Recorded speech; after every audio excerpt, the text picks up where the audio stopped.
आजचं वचन आहे नीतिसूत्र 15 अध्याय 1 वचनपासून तर 33 वचनपर्यंत.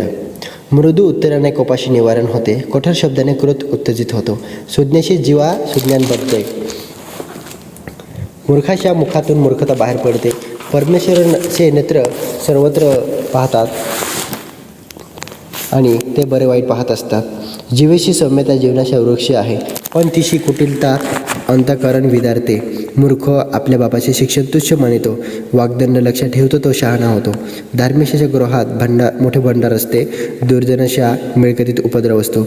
ज्ञानाची वाणी विद्येचा प्रसार करीते, मूर्खाचे हृदय स्थिर नसते.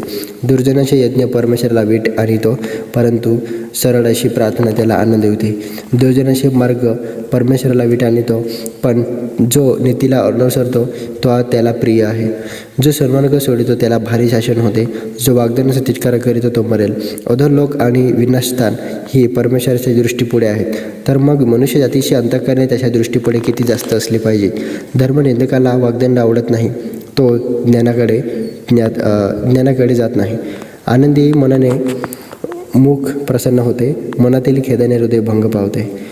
बुद्धिमानाचे मन ज्ञानाचे शोध करीते, मूर्खाचे मुख मूर्खता बक्षिते. वादग्रस्ताला सर्व दिवस वाईट असतात, पण जसे हृदय आनंदी असते त्याला सदा मेजवानी असते. बहुत धन असून त्याच्याबद्दल दगदगा सोसावी लागणे यापेक्षा थोडके असून परमेश्वराचे भय बाळगणे बरे. फसलेल्या बैलाशी मेजवानी देऊन मनात द्वेष वागवणे यापेक्षा प्रेमाची भाजी भाकरी बरी. तापट मनुष्य तंटा उपस्थित करीतो, मनग्रस्त झगडा शमवतो. आळसाची वाट काटेरी कुंपणासारखी असते, पण सरळची वाट राजमार्ग बनते. शहाणा आपल्या बापाला आनंद देतो, मूर्ख मनुष्य आपल्या आईला तुच्छ मानितो. बुद्धिमानाचा मूर्खपणात आनंद मानितो, समजस मनुष्य सरळ मार्गाने जातो.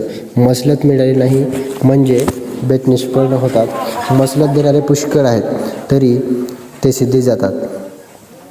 मनुष्य आपल्या तोंडात समर्पक उत्तराने आनंद पावतो. समयोचित बोल किती उत्तम. सुज्ञ समाने खुल्या धुलाकात जाऊ नये म्हणून त्याच्या जीवन मार्गावर जातो. परमेश्वर गर्विष्ठाचे घर जबरदस्त करीतो, पण विधवेचा मेर कायम राखितो. परमेश्वराला दुष्ट कल्पनाचा वीट आहे, पण ममतेची वचने त्याच्या दृष्टीपडी शुद्ध आहेत.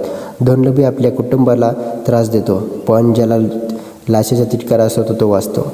धार्मिक मनुष्य विचार करून उत्तर देतो, पण दुर्जनाचे मुख वाईट गोष्टी बाहेर टाकते. परमेश्वर दुर्जनापासून दूर राहतो, पण धार्मिकाशी या प्रार्थना ऐकतो. नेत्राचे तेज अंतःकरणाला उल्लसिते, चांगले वर्तमान हाडे पुष्ट करीते. जीवनाच्या शिक्षणाकडे जो कान देतो तो ज्ञानाची वस्ती करीतो. जो शिक्षण अविरतो तो आपल्या जीवाला तुच्छ लेखितो.